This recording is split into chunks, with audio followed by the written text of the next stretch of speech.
Okay, so welcome everybody. My name is Jessica Johansson. I am the Director of Community Engagement for Life Forest, and I would like to welcome all of you here tonight. Thanks for coming. So a couple of things first. We're gonna have everybody just go around and introduce themselves. We have like maybe 15, 20 seconds so that we have time to do the whole presentation. I'll start first. As I said, my name is Jessica. I work as the director of community engagement for Life Forest. I, can I have whoever is muting? Who is that talking? We'll just do that for now. Okay.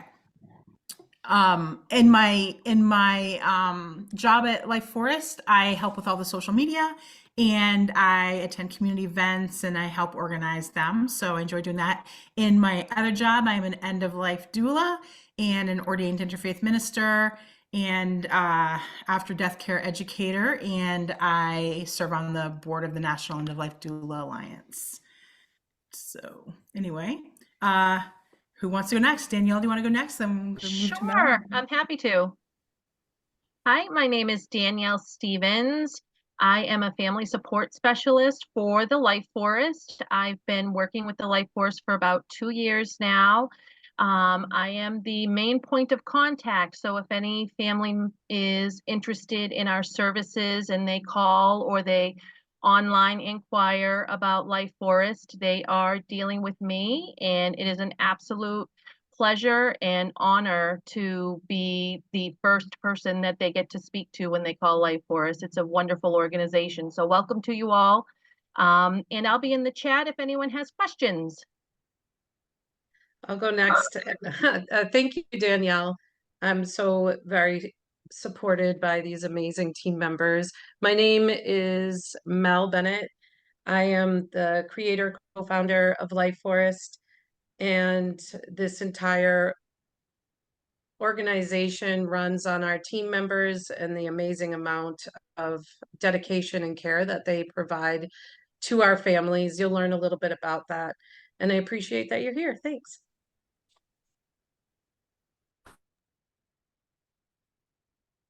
I'll jump in. Laura Clemenson, in Stratham, New Hampshire, around the seacoast.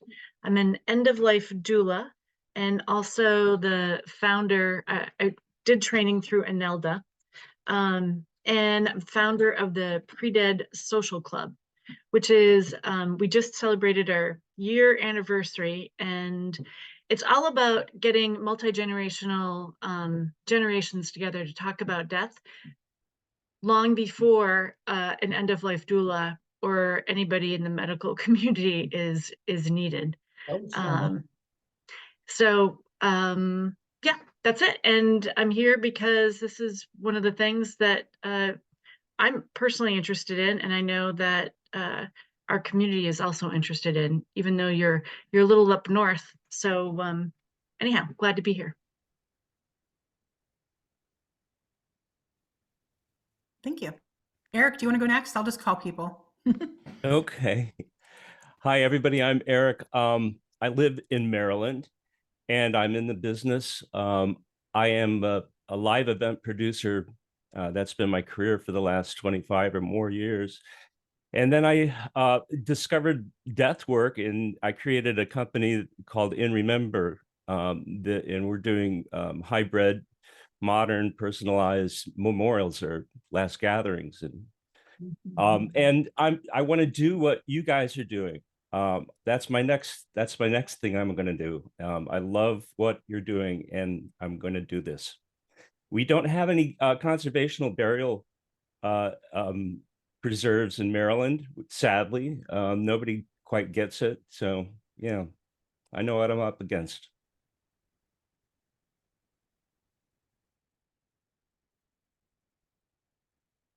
Thank you. Sasha, do you want to go next? Yeah. Hi, I'm Sasha Kramer. I am studying to be an anthropologist at Johns Hopkins University, so I'm also in Maryland.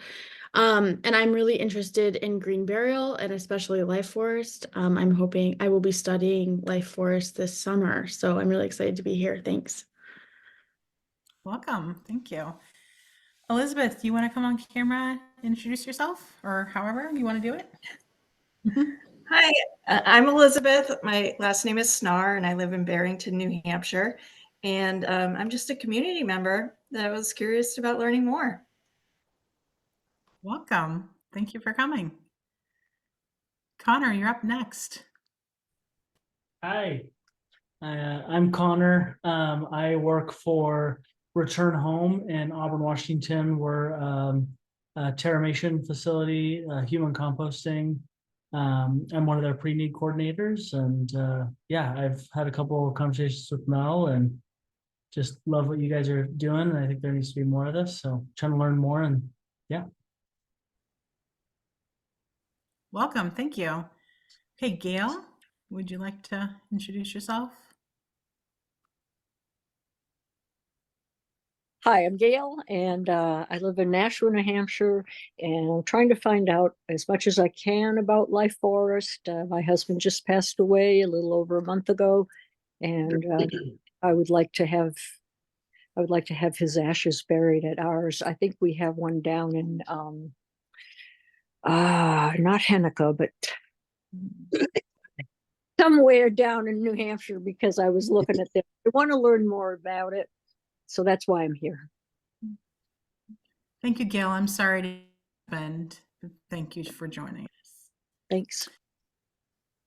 Hannah? Oh, can that work? Is my mic on?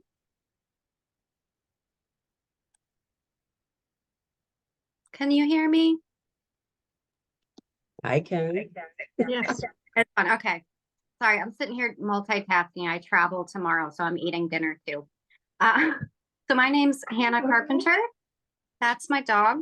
I live in southern Maine, and I'm here because I met Mel, and she invited me to learn what y'all do. So I'm excited to learn. Welcome. Thank you. Okay, we've got two Debbies at the same last name. So if you're on at the same time, what's Okay, for some reason, maybe it's me. And I've signed in twice. I'm not quite sure. I don't even know if my camera's working. So, and it's not. All right. I'm not even quite sure how to fix it. Nope. But anyways, my name is Debbie, and my son, Kevin Jr., has a plot at Life Forest, and he has kind of informed us on a little bit, and he was all ecstatic when he first signed up for it. And we were hoping to get there last year, but we didn't make it. We live in Okeechobee, Florida. So when we go up north in the summer is, when we spend several months up there, but I'm interested, and I thought I would take advantage of the videos in this, workshop right now, or whatever it's called. But I'm ready to listen to everything you have to offer. All right? Thanks, Debbie. And I think, Julie, I think you're our last person that's on, at least right now. Hi, yeah, I joined late. I'm so sorry. So I didn't quite get the brief, but I'm guessing people are introducing themselves. So yeah, I'm Julie. I'm Irish. I actually normally live in Australia, and I'm currently spending a few months in Canada. And in Australia, I am a funeral celebrant and end of life doula. So always looking to up my knowledge. And I think this just popped up on Eventbrite, and I didn't actually know where you're based, but the topic seemed really interesting. So here to learn. Welcome. Thank you for coming. All right. I think that's it. If I forgot somebody because I can't see them on my screen, please speak up. I think I've got everybody. Debbie, we saw you for a second and you just disappeared. Okay, I'm trying to get that to work. Okay, hold on. I think I might be able to get it. Let's see. Yeah, we got you. sorry. We're good. So we're going to Is begin. it working? Yes, it's good. We can Okay. see. So we're going to begin now. So I'm just going to ask, if you have any questions, feel free to ask them in the chat. Danielle can answer them, but we will have a question and answer session after Mel's presentation. So here we go. Hi, everybody. And I just want to thank you so very much for taking the time to be here, as well as introducing yourselves. It always feels a little bit, scary to turn on our computer to people we've never met. But I think that that's a big part of learning how to create community and find support with each other.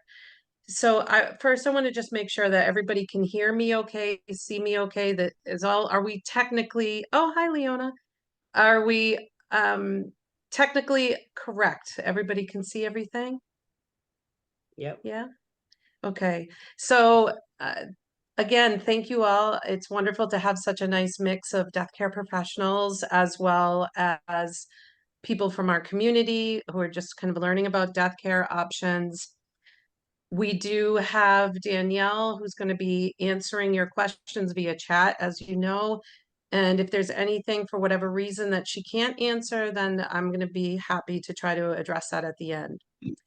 So just in order to keep my nerves down, I'm going to shrink your beautiful faces so that I can make pretend that I'm by myself, because I feel a little shy, which is ridiculous because if you know me, I'm not really a shy person. But I would like to share with you to start a little bit about myself and Life Forest and how it kind of came to be.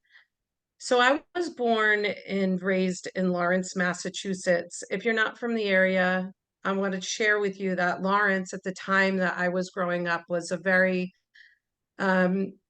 active city, but a little bit dangerous. And in the early 1980s, there was some riots that broke out in the streets of Lawrence. And because of that, my mother decided that she was going to bring us to these big rolling Catholic cemeteries that were across the street from our home. Now, I didn't particularly like that. I felt like they were frightening, and I didn't like how they felt or how they made me feel.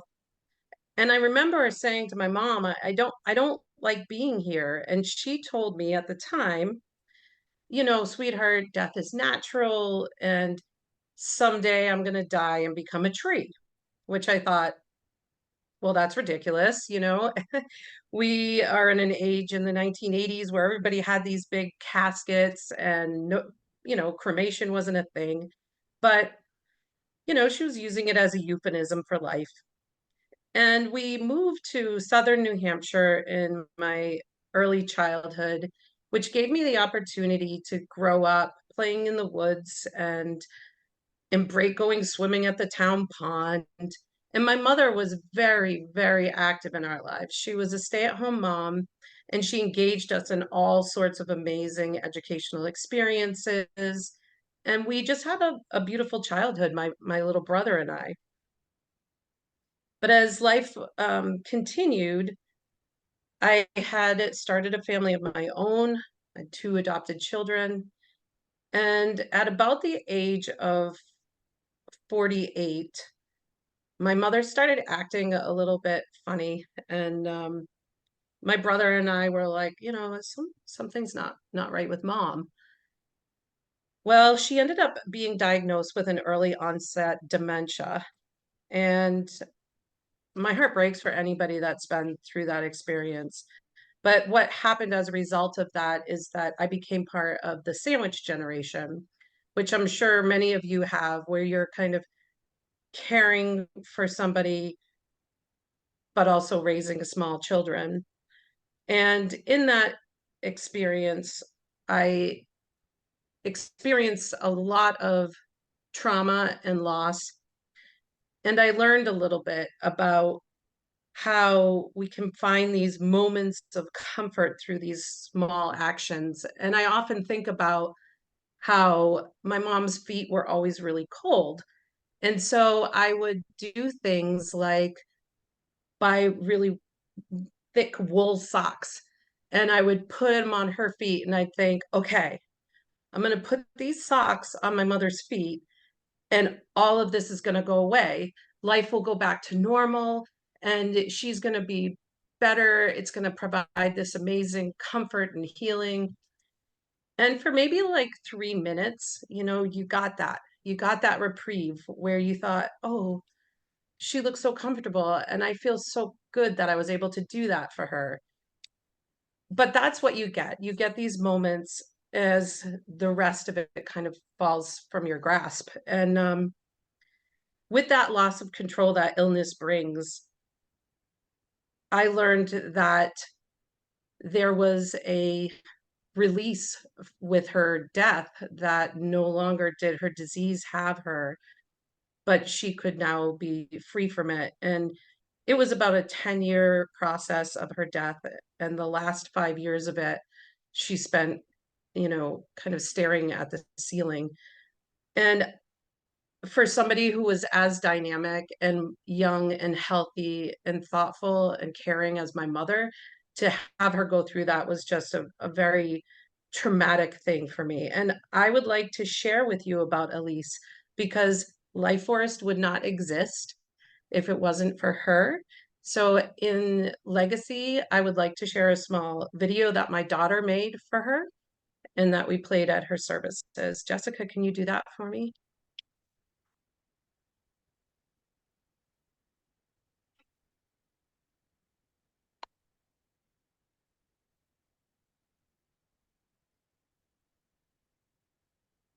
I can't hear it.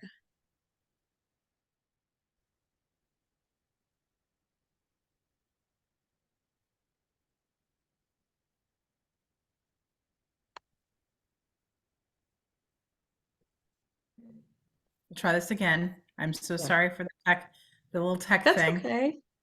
All right, so let's go back to sharing my screen and we'll go right back. I will start again. This should work.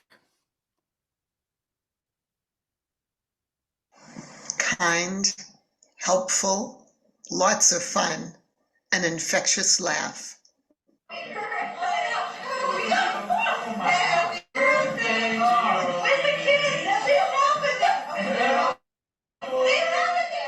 She was an intelligent, talented,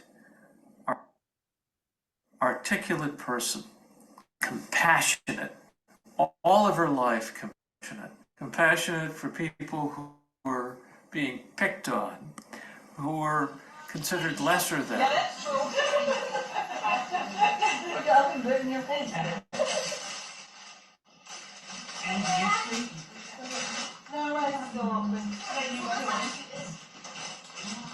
I'm just resting my eyes. I'm not sleeping.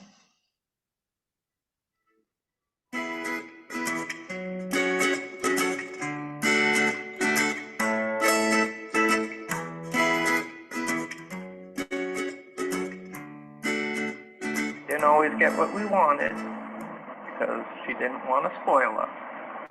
But if we needed it, and it was important, she would move heaven and earth to get it done. And it always amazed me, and I always loved her for it very much.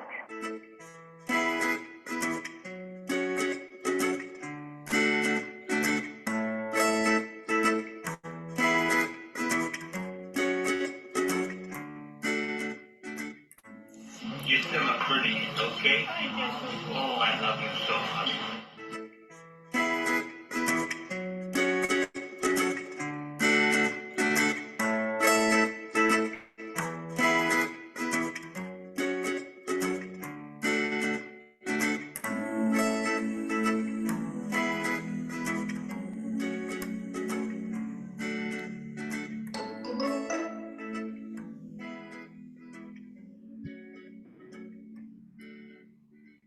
My sister was compassionate, was just great, and I always thank her for that.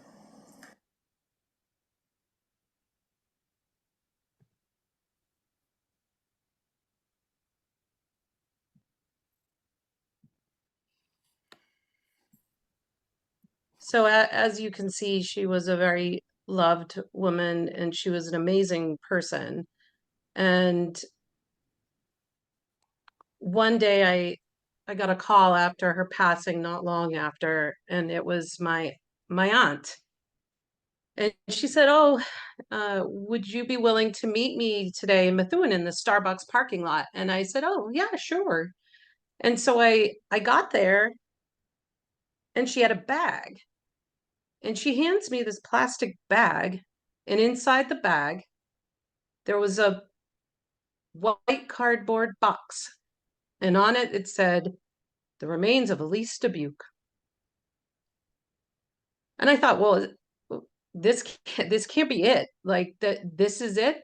All of those years that she sacrificed for my brother and I, that she brought us to all these museums and played with us in the sun and made sure we had outdoor time and learned responsibility and stared at a ceiling for 5 years. This is what she gets? She's in a plastic bag in a Starbucks parking lot? This is just unacceptable.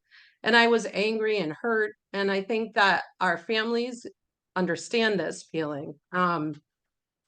And so I did what, like, basically everybody does, because at the time I was a stay-at-home mom. I didn't really know much about death care. And so I put her in the cabinet, and, every time I reached for the turkey tray, I'd be like, "Hi, Ma. I promise someday I'm going to do something so amazing for you, everything that you deserve." And I didn't know what that was. And I think that a lot of people don't know what that is. And then one day I was on the computer and something came up about this like urn where you could plant a tree. And I thought to myself, well, that's it. My mom could be a tree, just like she said. Of course she was right. But I live in a city, and I don't, even though I have a yard, I don't know if I'm going to be here forever. So I called around to local cemeteries and I said, "Can you plant this tree as my mom's memorial marker?" And it just really wasn't what they did. And in that same time frame, I had an event that I attended, and this is where life comes together for us, right? It was an adoption event that we did annually, and I was sitting with my friend John, who you see on as my co-founder now. And his mom had recently passed in England, and we were just catching up as the kids went off and did their thing. And he said, "So what are you up to?" And I told him about this kind of idea that I had, where I wanted to kind of find a piece of land and plant my mom under this tree and record it. And I went on and on about it. And he said, "I think that's really beautiful what you would like to do with your mom, but I think your reach would be better if you were able to involve other people. Maybe other people would want what you're looking for." And that was the beginning. That was the beginning of what Life Forest is. So Life Forest is comprised of an amazing team of people.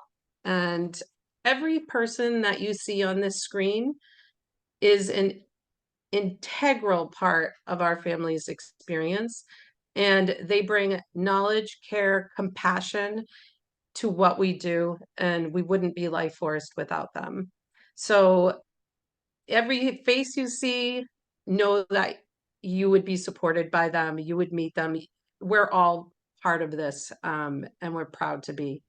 So you can have any questions you'd like to answer about different members of the team after. I just want to make sure I stay on schedule. So Life Forest, we have an obvious mission of just kind of a connection and healing through nature.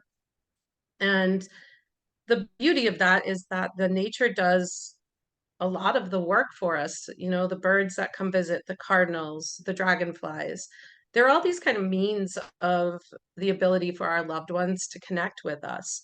So creating an environment that introduces that is really kind of at the heart of what we do. We have a credo that talks about environmental protection, record keeping. As cemetery keepers, we feel that it is very, very important to both protect the legacy of the person as well as the legacy of the land. So it's twofold. And we do that through very careful record keeping, as well as understanding what our actions do and how they can negatively or positively affect the environment. So that leads us into environmental sustainability. So the first question is, what is a conservation cemetery?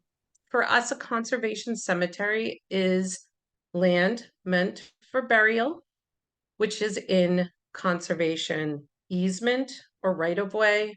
A conservation easement or right of way is a set of rules that is placed over the land that maybe has different building rules, things like that. You can't build. And that is overseen by a third party, such as a land trust or a local conservation commission. And that to us is very important as far as protecting the legacy of the land as well as the people. So I'm going to talk next a little bit about the science behind life forest and burial methods that we use. Briefly, we have two kind of distinct ways in which we bury. One is tree burial, and obviously that came to light because I wanted it. It was very, very selfish. I want a tree for my mom. So now everybody gets a tree. You get a tree. No, I'm teasing.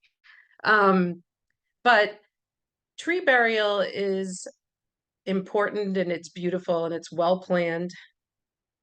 And we have to ensure that because we are cremation, that what we're doing as far as the burial of the ashes is being respectful to the soil and the tree roots. So part of the planting of the tree is kind of trying to balance the negative effects of the cremation itself, of course, and then the tree itself will kind of balance that offset of carbon. But also, the ashes themselves are high in alkalines. So what we do to protect the roots of the tree and the soil is wrap those in wool. Now, the wool is twofold. One is ashes will, over time, they'll neutralize and not become dangerous. However, so their alkalinity kind of neutralizes, but it takes several years. So the wool, while protecting this alkalinity for that several years, while it's slowly biodegrading, it's releasing sulfur, nitrogen, and magnesium into the soil. And those elements are helping to provide a rich soil base for our trees. And we offer these shrouds at no cost for our families. It's just part of our offerings to ensure that they don't need to kind of spend extra income on an urn or things like that. So memorial markers, I think one of the biggest questions we get is like, well, what about, a name or a headstone? We do not have headstones at Life Forest. Part of that is the tree itself in our legal documents is referencing the memorial marker. And we are a legal state recognized cemetery. So legal state recognized cemeteries, any sort of grave memorial marker is protected under cemetery law. So there's no damage, nobody can cut it down, that kind of things, because it is your memorial marker. And to complement that, a lot of people will choose to put a small plaque with maybe a photo or dates and a QR code. And that QR code is linked to a remembrance page. The nice thing about that is that it's only about 2 inches big, but it allows for equal memorialization. So you have a lot of things that you can say without taking up a lot of space in your environment. So legal protections, I think this is one of the most important parts of Life Forest. I was shocked when I was learning about Life Forest and the setup of Life Forest. As kind of somebody not from death care, I really had no idea that ashes and cremains were not legally protected in the same way that a body was. Now, in my mind and in my heart, my mother's ashes is my mother. But that's not how the law was looking at it. So, and because we're ashes only cemetery, you know, I said, well, what about the rights of the people here if there's ashes and no full body? And what it was explained to me is that number one, you have to become state recognized so that you can get those cremains legally recorded with vital records. So that was a very important part for legacy protection. But also, we wanted to make sure that we went kind of a layer beyond that. So we have the conservation on the land to protect the land and any sort of building. We are a legal cemetery, so nobody can just like change their mind and, you know, build a strip mall because it has to be decommissioned through the state, that kind of thing. But as we were talking about the protection of people's rights, I thought, you know, why can't we give people rights? So we do that. What we do is we take the latitude, longitude coordinates of the burial plot in which they purchase, and we give people access rights to that space for forever. It's recorded on the deed of the land. And with that right, people can list their beneficiaries and whomever they trust to access that space and make those burial decisions. And we're very proud of that. So we're going to talk a little bit about pets. You know, my mom had a cat, and when my mom started kind of slipping, a lot of people treated her differently, but never her cat. Her cat continued to be consistent and loving and always tucked her head under her chin and was a very supportive part of her life.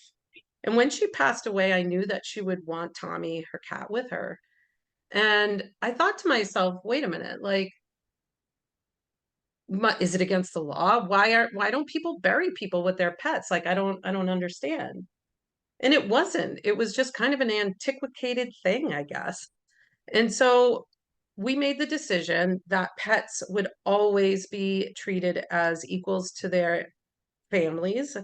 There are animal companions, they're with us, and we wanted to make sure that they were treated with the same respect.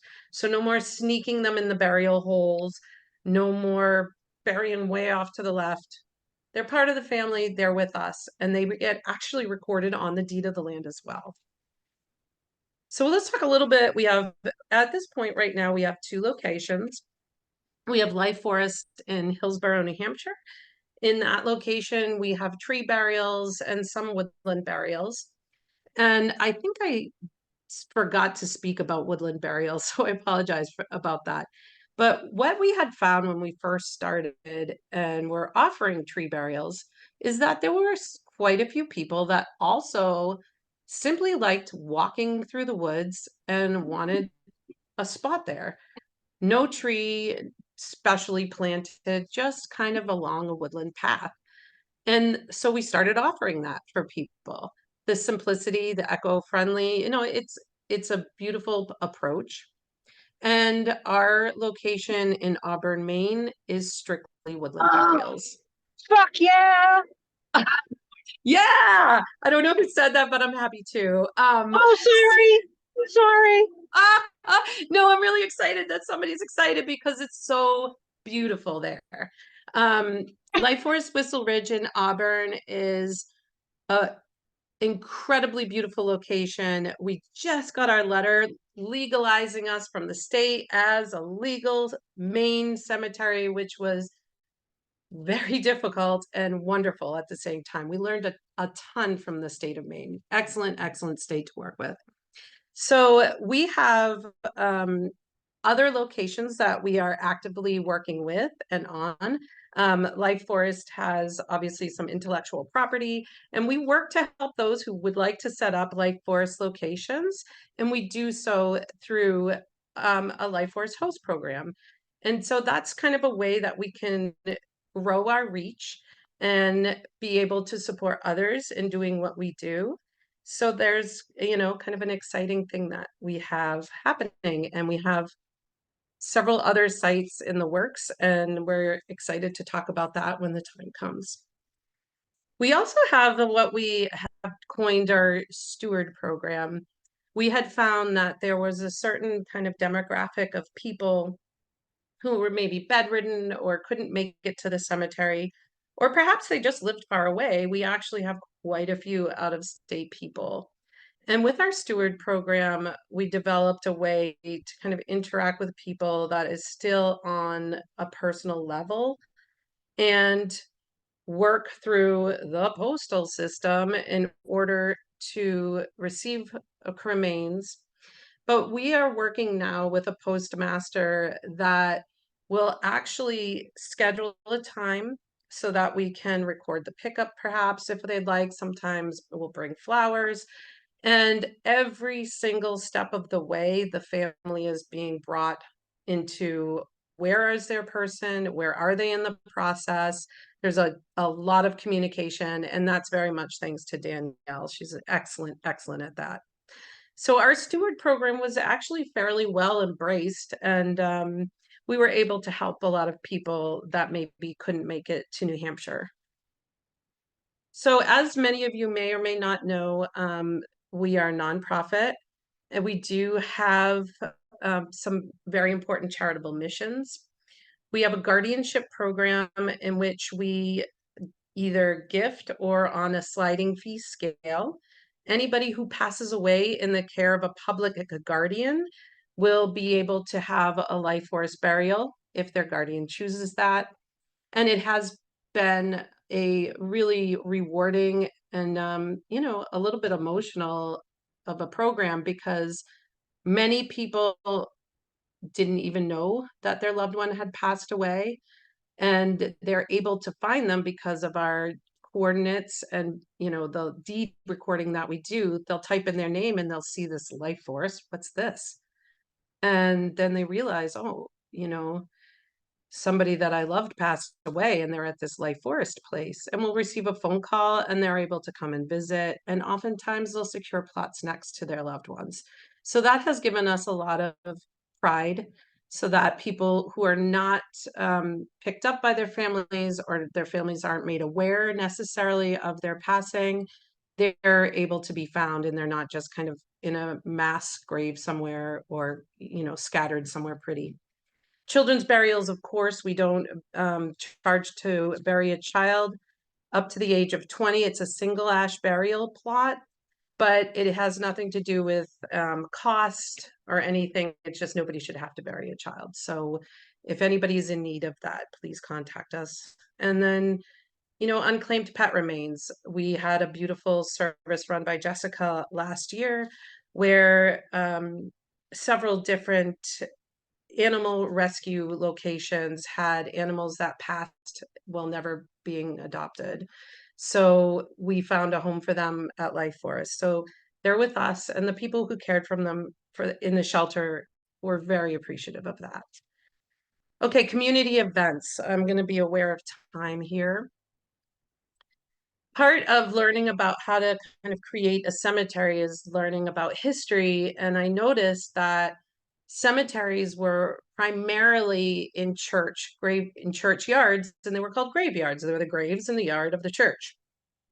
Well, that kind of moved away and turned into kind of a municipal cemetery design, and you lost the church.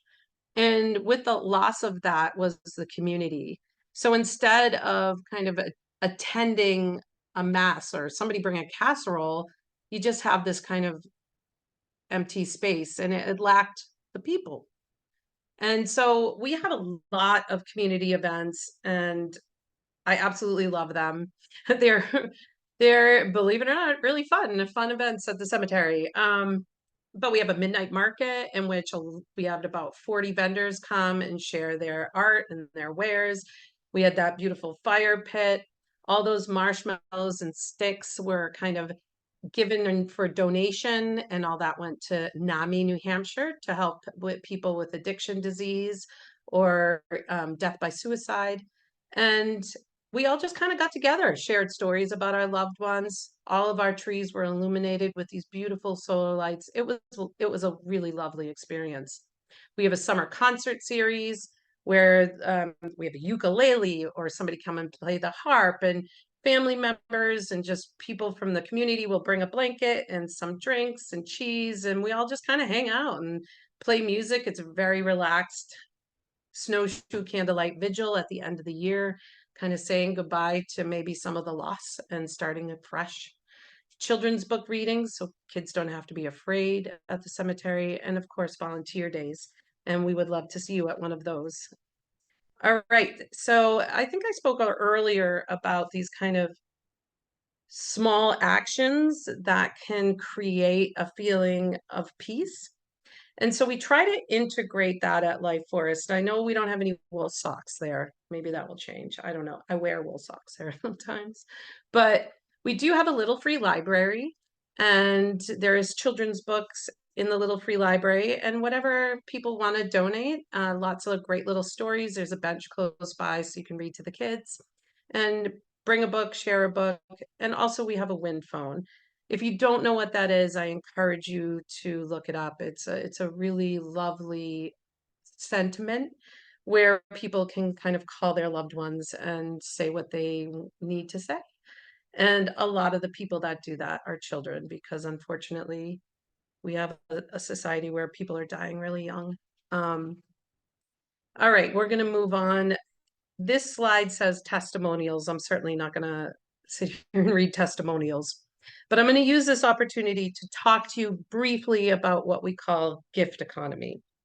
So when we started Life Forest and we were talking about like, how do you grow this? How do you grow the idea? It occurred to me that it did not feel good to create scarcity in order to create economy. You know, you think of like the real estate market and there's like one house on the market, so it's $10 billion.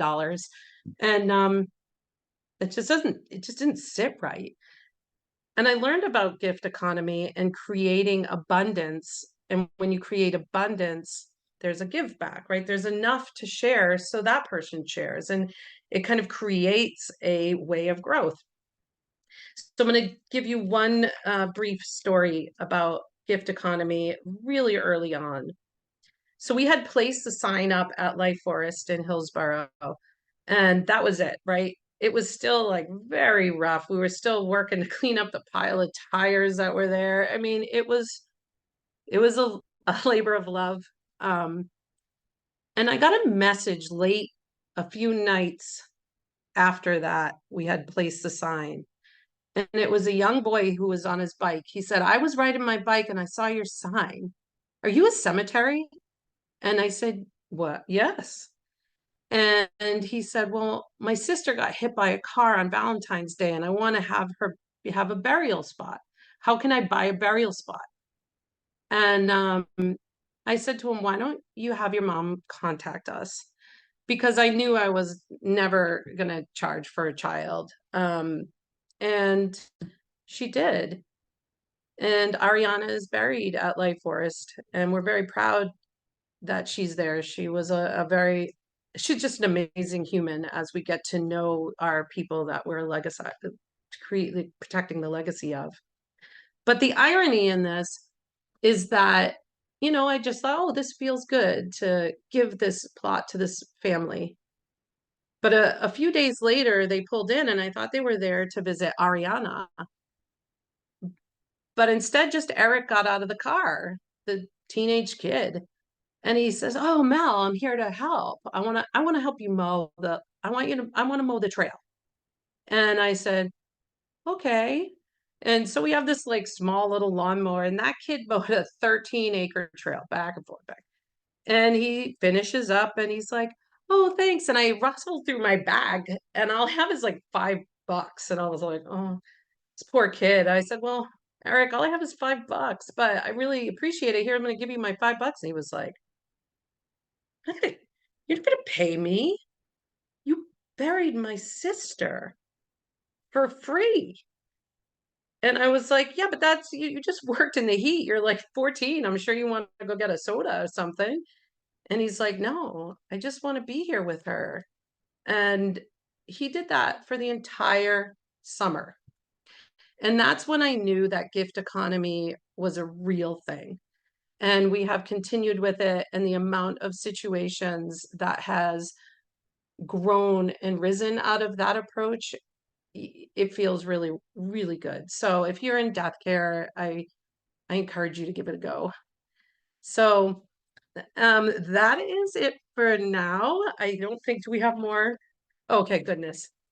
Whew.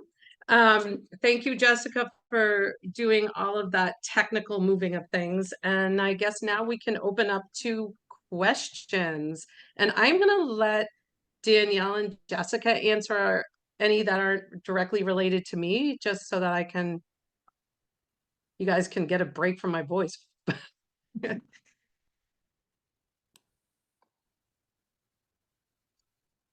Can I just, what's the protocol? Do you want us to write something in, or can we chat? Oh, you can just ask. Yeah, Yeah. ask.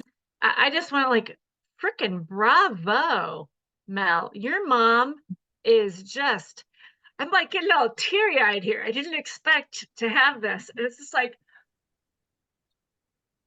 I just want to do a field trip there with all the folks that I know are just so interested in this. But I don't know. I just have to say, your mom is super effing proud of you. And also the team that you have put together, obviously is super supportive, because nobody does anything by themselves. So I don't know. I've got so much to say. I've got questions, but my head is just reeling just with the enormous beauty of what you guys are doing. And I also, it's like trusting your gut about the gift economy and these things. It's like that is just, and I say that in the sense that I'm a little perhaps cynical of the funeral industry, but so when you see that there's this beautiful ebb and flow, as opposed to I want something for this and there has to be this thing. I'm not even saying that all that well, but I think we all get it. So anyhow, yeah, I'm gonna just wanted to say thank you to you and your awesome team. I'd love to go next.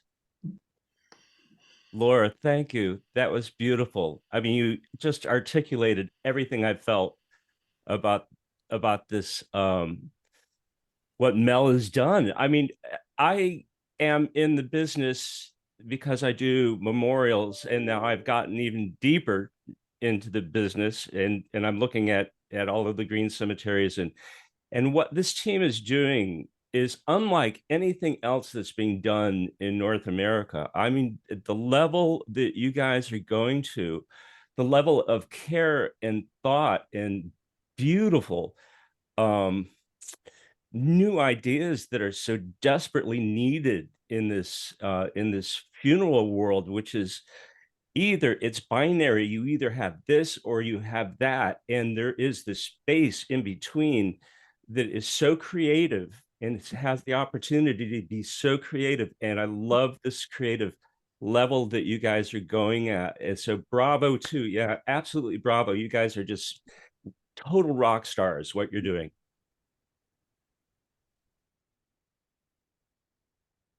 Thank you.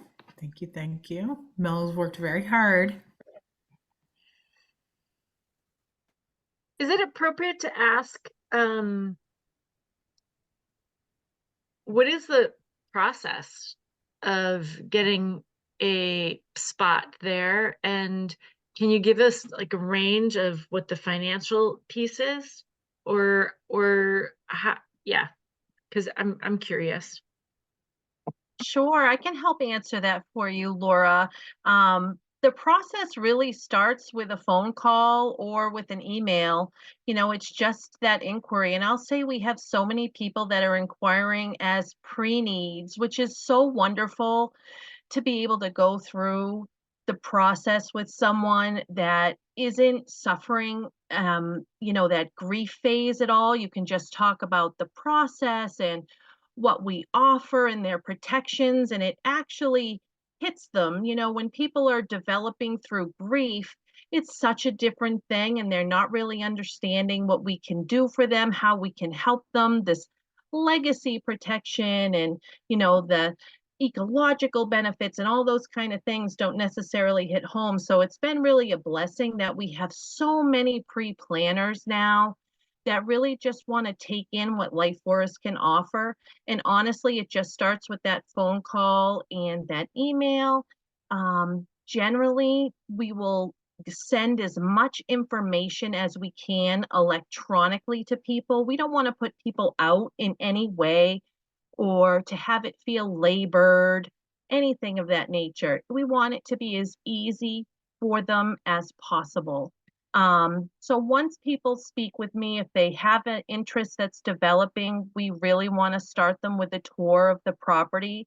If they're in the area, of course, we have many people that are out of area that really just, take us on what they see via the internet or brochures that we send and things like that. And, the steward program, I never really saw being something that would be successful, but it is. People want what we have to offer. They're willing to take that chance and that gamble and, really trust in what we're doing here. The majority of people are local. They're coming for tours. They are with our wonderful tour guide, Mike, who is actually Mel's brother. He takes them through the forest, shows them what we have to offer for different, type of burial solutions as far as, woodland plots or full trail, full tree burials, things like that. And if people decide that they want to continue on in the process with Life Forest, he simply sends them back to me. And again, it goes to, thankful for all of, we're in a virtual event now. It's nice to have all this technology at our fingertips that everything is able to be done electronically. We answer questions, we send contracts through email. We certainly can meet in person if that's a preference. The majority of people enjoy having time to be able to look over contracts, ask further questions, and, seal up any type of, beneficiaries. Who do they want to have access to this property? And, do they want to have their trust included? And there's so many questions that people like to have the opportunity to ask. And, we do our very best. If something is unknown to one of us, we will find out for you. We have instances of people that have trusts with very intricate questions, and, we're going to find those answers. We'll hunt them out for you. Certainly we have price lists that are sent to folks. I'm not sure if Mel wants me to, go into the pricing. Yes? Okay. So certainly we have single ash burial plots that, for people that just want to have a single straightforward burial just for themselves. They don't want a tree. They don't have additional remains to be buried with them. So we have opportunity for them to be buried in what we call an evergreen grove. Those plots start at 1,250, and then we move from there. Woodland burials carry a larger price simply because you can bury as many sets of cremains as you would like to in those spots. They're $2,500, and then our tree plots start at 4,000. And the difference when you're talking about the cost of these plots is the amount of cremains that you can bury. When we say we want them to be family burial plots, it's really what we mean. So for every opening, there are 2 allowed in our 7x7 spaces. Each opening, you could bury as many cremains, people and pets, as you'd like to per each opening. So the economical savings that is offered to families once they realize what a standard traditional cemetery would run them for cost for just a single vault and coffin and burial, the savings is just amazing for people, especially if they want to have cremation process rather than traditional. Did that answer your question, Laura? Yeah, absolutely. I just had no perspective on that. So thank you. Sure. I also, yeah, and I think too, kind of, I want to say precedent this with everything is all inclusive in our pricing. We do not have any maintenance fees ever. There is no opening fees. There's no closing fees. There is no cost for your tree. There is no cost for your burial container. There is no extra cost. So one thing that I had found very confusing as just a person that lost a loved one is that I showed up at the funeral establishment thinking it was going to be one cost. Like I'm gonna come home with a cake, right? But oh, the eggs for your cake, this, that, like you need every one of these things, but we're gonna price them all separately and confuse you. It's gonna be very confusing, especially if you're Mel. You're gonna be very, very confused. So with this, it's just one, and people will be like, well, how much is it for the, the QR code? How much is it for the remembrance page? Nothing, nothing. How much is it for the shroud? Nothing. Oh, well, how much is it to open nothing? Like it is included. You paid for that. And that concept or future openings, oh, they're included. You paid for that. Everything is done. Done. And I think when you're going through a grief experience, the simpler the better. So that is part of the pricing structure, is that it's just it, you're done. You pay it and you never have to think about it again. So that approach we feel really proud of. And people to this day will be like, well, wait a minute, what about this? And Danielle's like, no, we'll send it out. You're all set. No, people just can't wrap their heads around the fact that you just pay one thing and it's done. That's a really sad thing about the death care environment, I think. So anyway, thank you for asking that. Yeah. Can I pop in and just mention that we have a couple things going on that we didn't mention yet? So we have our volunteer day on, is that April 18th? I don't have it in front of me. It's Saturday, April 18th. Mel, you're going to tell me? I think it's Saturday. It's on our, so actually let me look at my calendar because I have it on there. Yeah.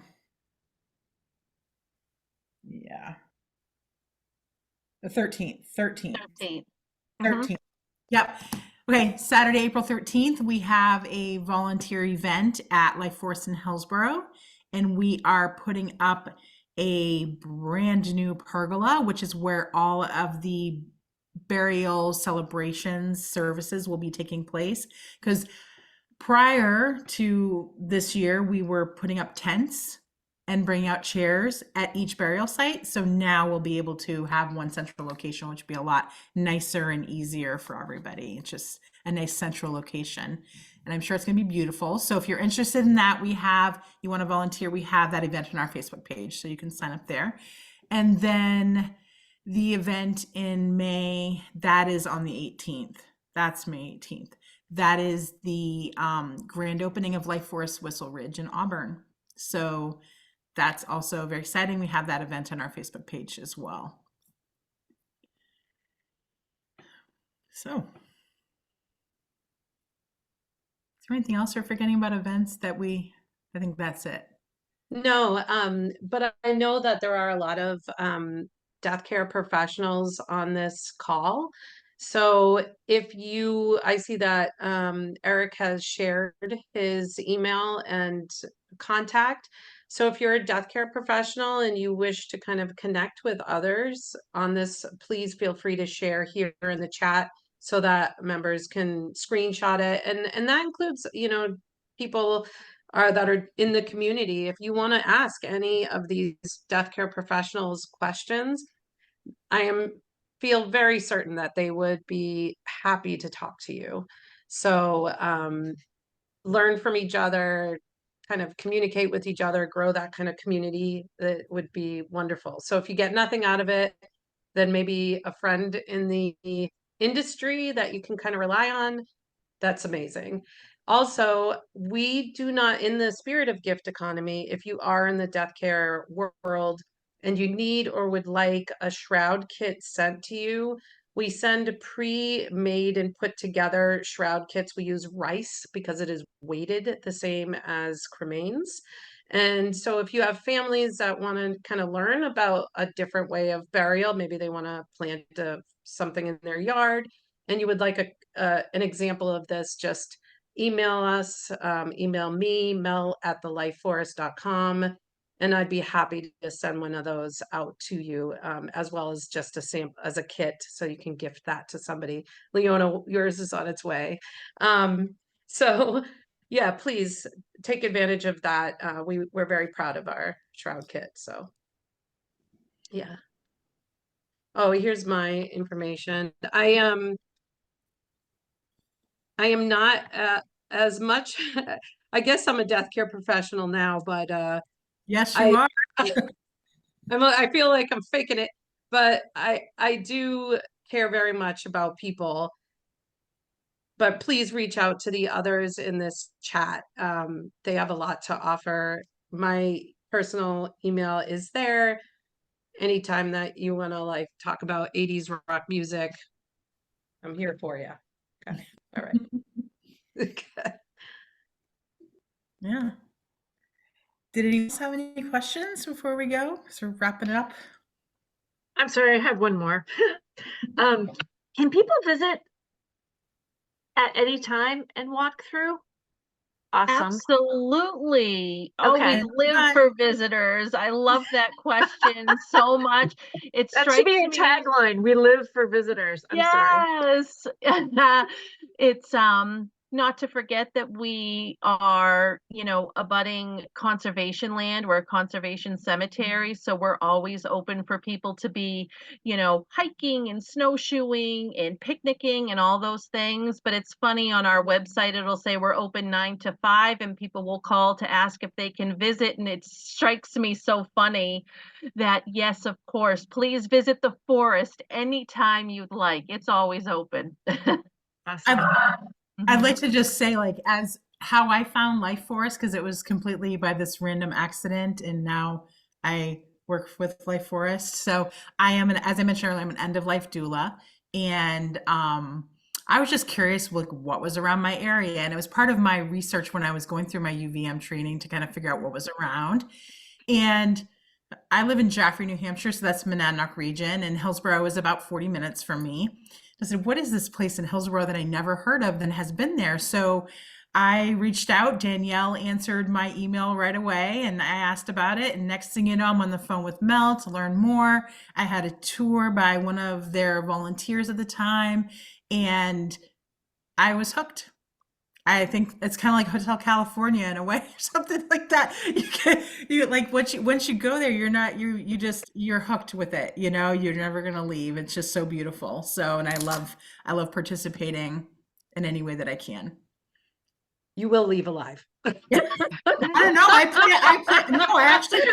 plan to not leave alive. Actually, I plan to be planted there. Me too, girl. I'll be right there with you. Right. Can I ask one real quick question? I know you're wrapping up.